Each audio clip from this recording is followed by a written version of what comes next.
Gloire à Jésus. Que le Seigneur Jésus vous bénisse. Que sa grâce repose sur vous. Aujourd'hui, je vais partager avec vous la foi pour sortir et la foi pour entrer. La foi pour sortir et la foi pour entrer. Nous avons vu l'histoire du peuple de Dieu, l'histoire d'Israël dans l'Ancien Testament, notamment à partir du livre d'Exode. Nous avons vu que Dieu a dit, je vais vous lire, je vais vous chercher le passage. Je vais vous chercher le passage. Dans Exode 3, à partir du verset 7, il est dit, l'Éternel dit, j'ai vu la souffrance de mon peuple qui est en Égypte, et j'ai entendu les cris que lui font pousser ses oppresseurs, car je connais ses douleurs.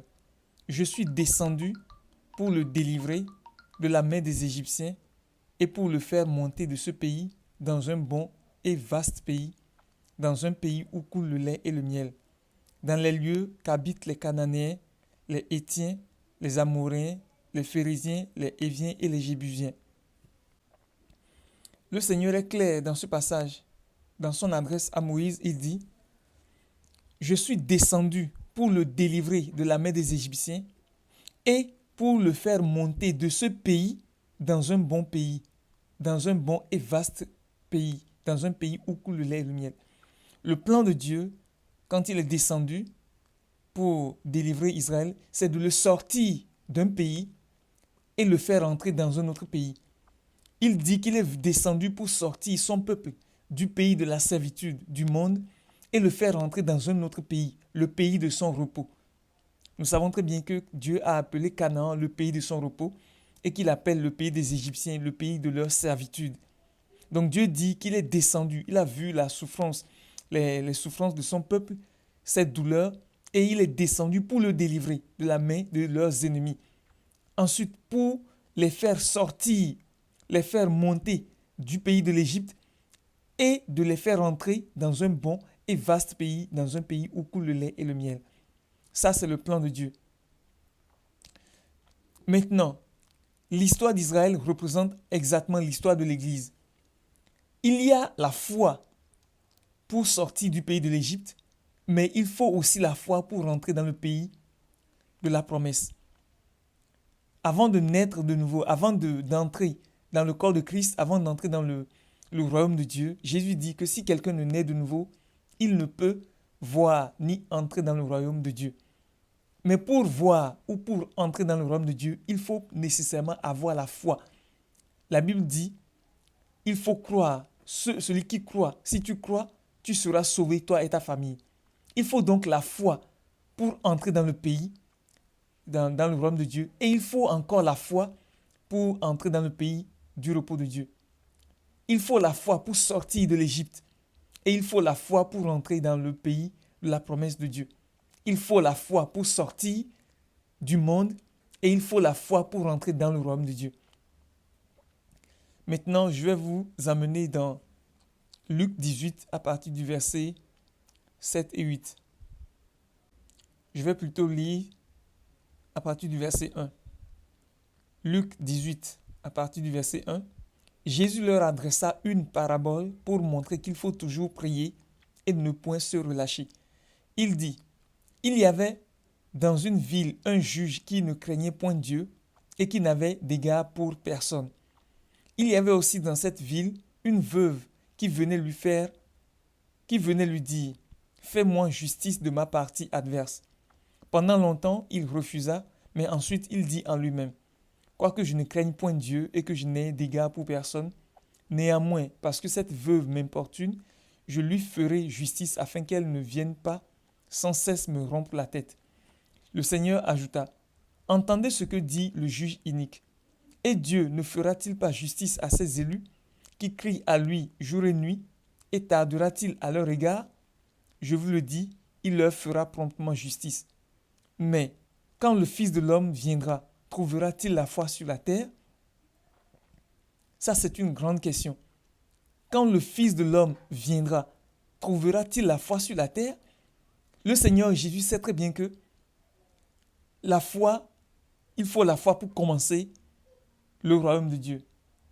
Le Seigneur Jésus sait très bien que pour le voyage dans lequel il nous conduit, il faut la foi pour commencer et il faut la foi pour achever. La foi pour commencer est la foi qu'il faut pour sortir du monde et entrer dans le royaume de Dieu. Mais la foi qu'il faut pour achever la course, c'est la foi qu'il faut pour entrer dans le royaume de Dieu. Parce qu'il y a deux dimensions du royaume. Je ne vais pas en parler maintenant. Il faut donc la foi au commencement à la Pâque, mais il faut aussi la foi pour les tabernacles. Il faut la foi pour commencer à entrer dans le peuple de Dieu, dans la nation de Dieu, mais il faut la foi pour entrer dans le gouvernement de Dieu. Car le royaume de Dieu est à deux dimensions. Il y a la nation et il y a le gouvernement. Vous êtes américain, français, chinois, mais vous n'êtes pas forcément dans le gouvernement de ces nations différentes. Vous êtes sûrement citoyen des États-Unis ou de la France, mais vous n'êtes pas forcément, vous ne faites pas partie forcément du gouvernement. Donc il y a la nation et il y a le gouvernement.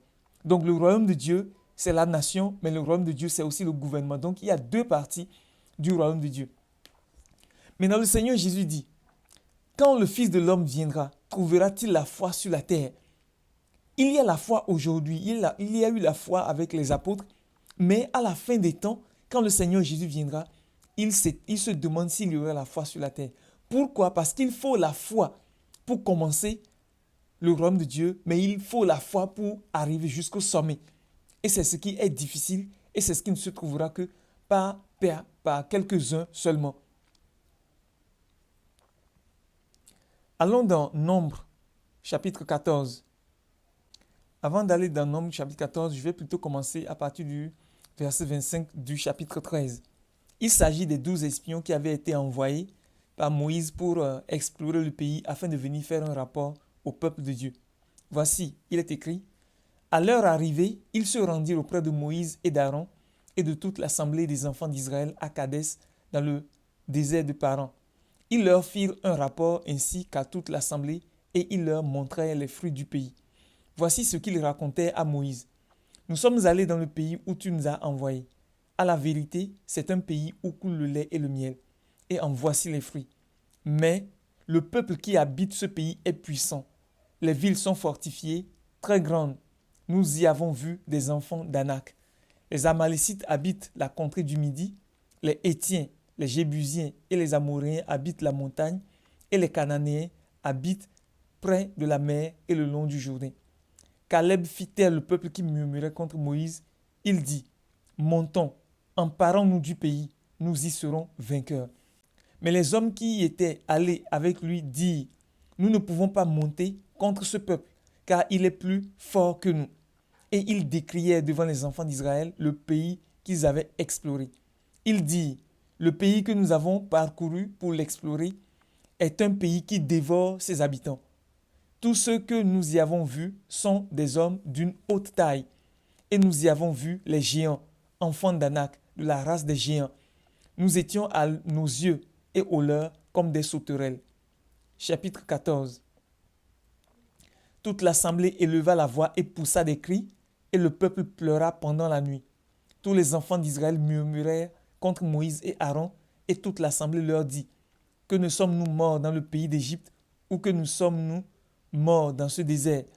Pourquoi l'Éternel nous fait-il aller dans ce pays où nous tomberons par l'épée, où nos femmes et nos petits-enfants deviendront une proie? Ne vaut-il pas mieux pour nous retourner en Égypte? » Et ils se dirent l'un à l'autre, « Nommons un chef et retournons en Égypte. » Mes frères, voici le rapport que nous avons par rapport à ce que les enfants d'Israël firent dans le désert. Ils ont eu la foi pour sortir du pays d'Égypte. Ils ont crié de joie le jour où l'agneau est mort pour eux et où ils sont sortis les mains levées. Ils sont sortis dans la victoire, dans la joie, avec des cris de joie, des chants d'allégresse. Ils sont sortis, ils ont eu la foi. Ils ont eu confiance en tout ce que Dieu leur a dit pour sortir du pays. Mais pour rentrer dans le pays, il faut une foi 10 à 20, 50 fois plus forte pour pouvoir entrer. Frère, la foi qu'il nous faut pour naître de nouveau n'est rien par rapport à la foi qu'il nous faut pour conquérir le pays que Dieu nous a promis. Jésus dit dans Matthieu 5, « Heureux ceux qui sont doux, Heureux les débonnaires, car ils hériteront la terre. Heureux les débonnaires, car ils hériteront la terre que Dieu a promise. Et Paul nous a appris, je crois dans Romains 4, verset 13, disant que c'est le monde, c'est la terre entière que Dieu a promis à Abraham et à sa descendance. Et il nous dit encore dans Galates 4 que si nous sommes la descendance d'Abraham, ou plutôt si nous sommes à Christ, nous sommes la descendance d'Abraham. Nous qui sommes en Christ, il dit que c'est nous qui sommes la descendance d'Abraham. C'est à nous donc que Dieu a fait la promesse de nous donner la terre entière. La terre entière est le pays de la promesse que Dieu nous a faite. Et de la même manière que le peuple d'Israël, le peuple naturel de Dieu, a été conduit hors d'Égypte à travers le désert. Et Dieu avait pour plan de les emmener dans le pays de Canaan pour leur faire posséder le pays en faisant la guerre aux nations qui sont sur le territoire. De la même manière, nous qui sommes le peuple spirituel de Dieu, Dieu a l'intention, après nous avoir fait sortir du monde, de nous faire traverser un désert du temps, un temps d'épreuve et de préparation, de formation, et de nous faire entrer finalement en possession de la terre entière. Car c'est la terre entière que Dieu a donnée au Fils de l'homme. C'est la terre, c'est le monde physique, c'est la terre que Dieu a donnée à Adam. C'est sur la terre que Dieu a établi Adam. C'est sur la terre que Dieu voulait que Adam le serve. Et c'est la terre que Adam a perdue avec le monde physique. Et c'est la terre, le monde, avec le monde physique que Dieu veut nous redonner. Si Dieu voulait que les anges le servent au ciel, alors il les a créés au ciel. Dieu veut que les poissons, le poisson vive dans l'eau, il les a créés dans l'eau. Dieu veut que les oiseaux vivent dans le ciel, il les a créés dans les cieux, dans le ciel. Dieu veut que les animaux des champs vivent dans les champs, il les a créés dans les champs. Dieu veut que l'homme vive sur la terre, il l'a créé sur la terre. Jamais l'homme ne partira de la terre pour aller vivre éternellement au ciel. Ceux qui sont morts en Christ sont actuellement au ciel, attendant le jour de la résurrection pour revenir sur la terre.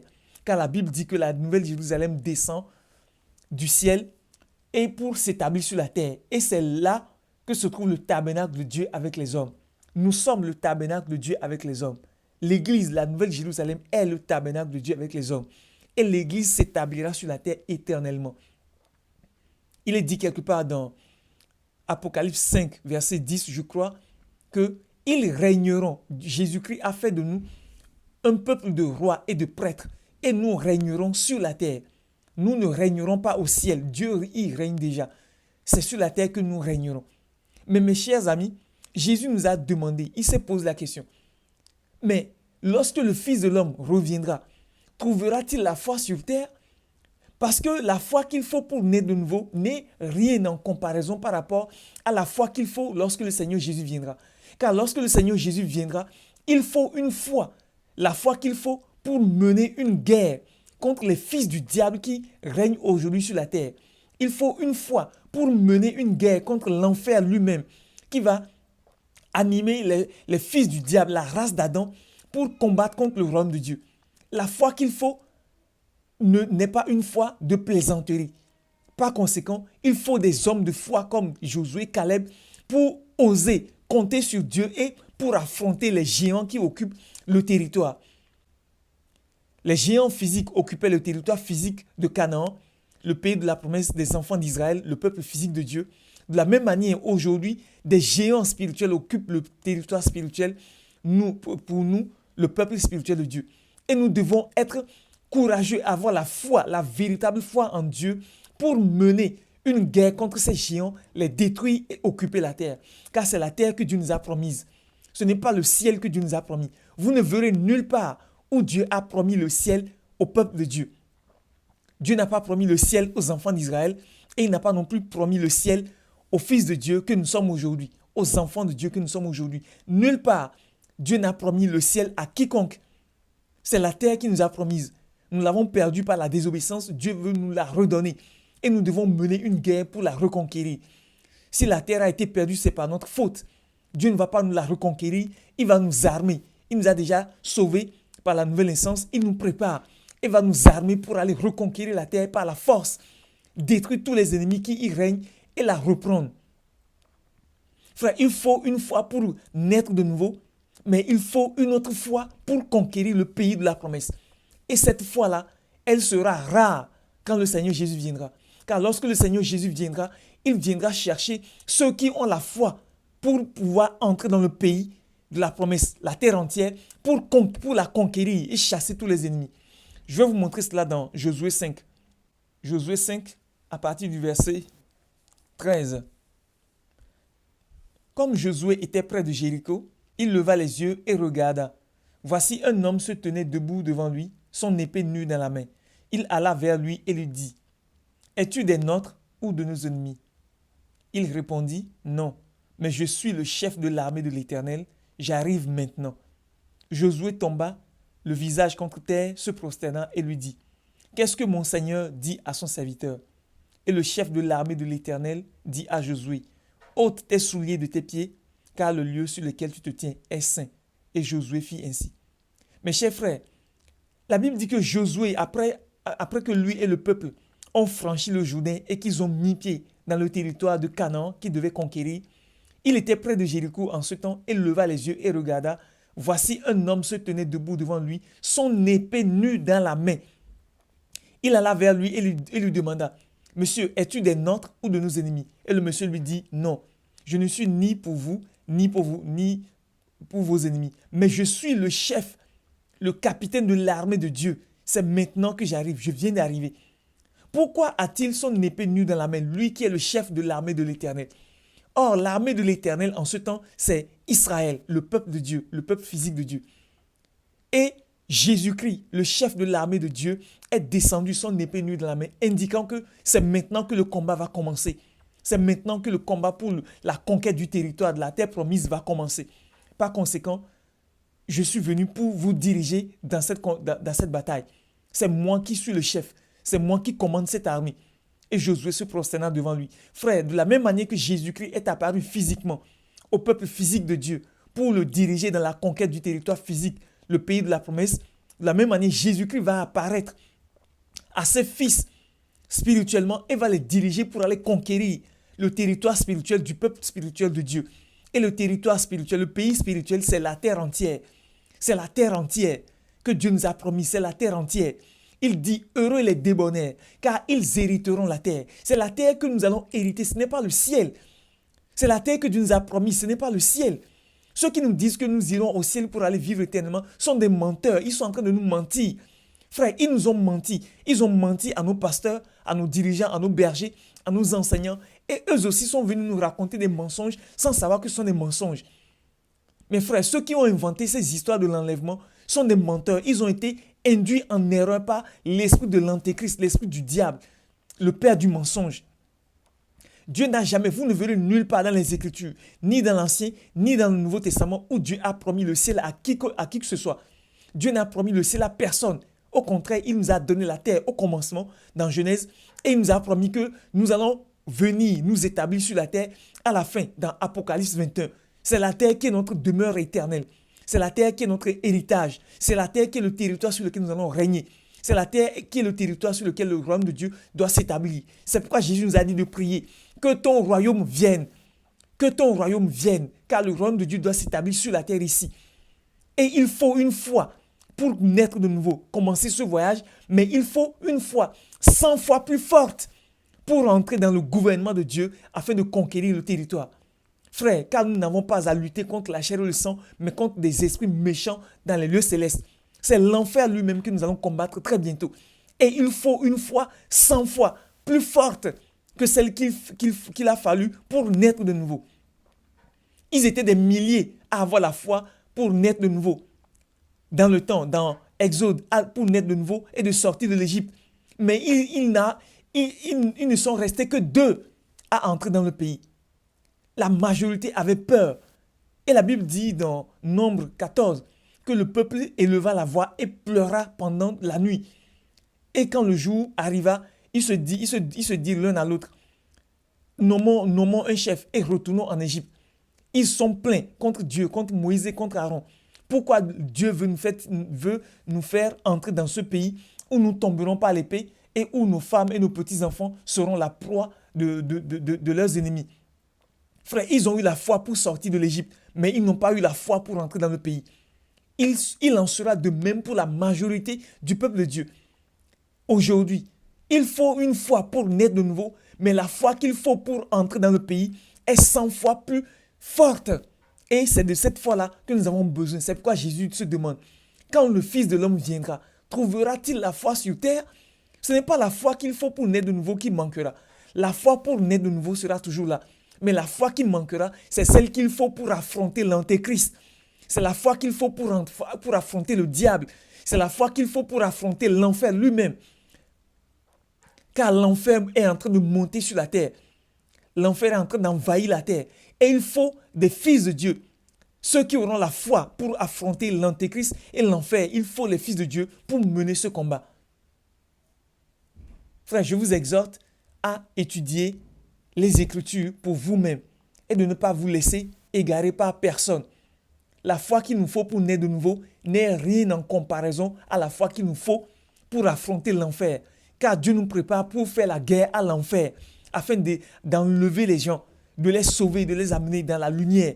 Car la Bible dit que les ténèbres envahissent la terre. Mais nous qui sommes la lumière, nous devons nous lever comme la lune et les étoiles pour éclairer les hommes pendant ce temps de ténèbres, afin qu'il y ait une lueur d'espoir pour les hommes, que Dieu est vivant et qu'ils peuvent être sauvés. Si nous qui sommes la lumière, nous sommes enlevés, qui va éclairer la terre pendant les temps de ténèbres qui viennent? Jésus est le soleil, nous sommes la lune et les étoiles. C'est nous qui devons recevoir la lumière et la rendre au peuple, aux humains pendant le temps des ténèbres qui viennent. Nous devons éclairer les hommes durant ces ténèbres-là. Si vous êtes enlevés, qui va éclairer le monde? Dieu dit que c'est vous qui êtes la lumière. Mais vous dites que vous allez partir. Si vous partez, qui va éclairer la terre? Frère, ne soyez pas des criminels. Chers frères, je le répète une fois encore, nous sommes la lumière du monde. C'est ce que Jésus a dit. Nous sommes la lumière du monde. Bientôt, le monde sera envahi. Et le monde est déjà en train d'être envahi par les ténèbres. Nous sommes la lumière du monde. Quand il y a le soleil, personne ne s'inquiète. Mais c'est pendant la nuit que les hommes ont plus besoin de lumière. Et bientôt, la terre sera recouverte. Ésaïe 60. La terre sera envahie, recouverte, plongée dans les ténèbres. Et il faut la lune et les étoiles pour éclairer les hommes. Vous êtes la lune et les étoiles. Nous sommes la lune et les étoiles qui devront éclairer les hommes pendant ce temps de ténèbres afin que des hommes aient un espoir de salut. Un espoir de salut. Si vous êtes enlevés, qui va éclairer les hommes? Qui va éclairer les hommes? Frère, la majorité des enfants de Dieu ne connaissent même pas leur rôle. Ils ne savent pas pourquoi ils sont sur la terre. C'est pourquoi ils ne font que penser à l'enlèvement. Ils veulent partir. Vous qui êtes les sauveurs du monde. La Bible dit dans Abdias, des sauveurs monteront sur la montagne de Sion pour juger la montagne d'Ésaü. Jésus dit, vous êtes la lumière du monde. Vous, le peuple de Dieu, l'Église, le corps de Christ, vous êtes la lumière du monde. Si vous partez, qui va éclairer le monde pendant les ténèbres, quand l'enfer va envahir la terre? Si vous ne pouvez pas partir, vous êtes la lumière du monde. Vous avez été mis dans ce monde-là pour éclairer les hommes, surtout pendant les temps de ténèbres qui arrivent bientôt sur toute la terre. Frère, réveillez-vous, vous avez un rôle à jouer. Vous êtes la lumière du monde. Préparez-vous à éclairer le monde pendant que l'antéchrist viendra. Et comme je le disais, je vais résumer. Il faut la foi pour commencer ce voyage, pour sortir de l'Égypte, mais il faut la foi pour achever ce voyage, pour entrer dans le pays de la promesse que Dieu nous a annoncé. Nous avons été des milliers, des millions même, à sortir du pays d'Égypte, du monde, mais la Bible dit qu'ils seront seulement une minorité quand le Seigneur Jésus viendra pour conduire son peuple dans le pays de la promesse. Quand le Fils de l'homme viendra, trouvera-t-il la foi sur terre? C'est la grande question. C'est la grande question. La foi dont Jésus parle, ce n'est pas la foi qu'il faut pour naître de nouveau, mais c'est la foi qu'il faut pour affronter l'enfer et entrer dans le royaume de Dieu pour la gloire de notre Seigneur Jésus-Christ. Que le Seigneur Jésus vous bénisse. Si ces enseignements vous édifient, n'hésitez pas à les faire connaître, à les partager, afin que le peuple de Dieu en ait connaissance et qu'il se réveille. Le Seigneur Jésus revient bientôt, non pas pour nous enlever, nous amener au ciel, mais pour nous diriger, comme il a dirigé Josué et le peuple d'Israël, pour nous diriger afin d'aller conquérir la terre qui est notre pays de la promesse. Que le Seigneur Jésus vous bénisse et que sa grâce repose sur vous.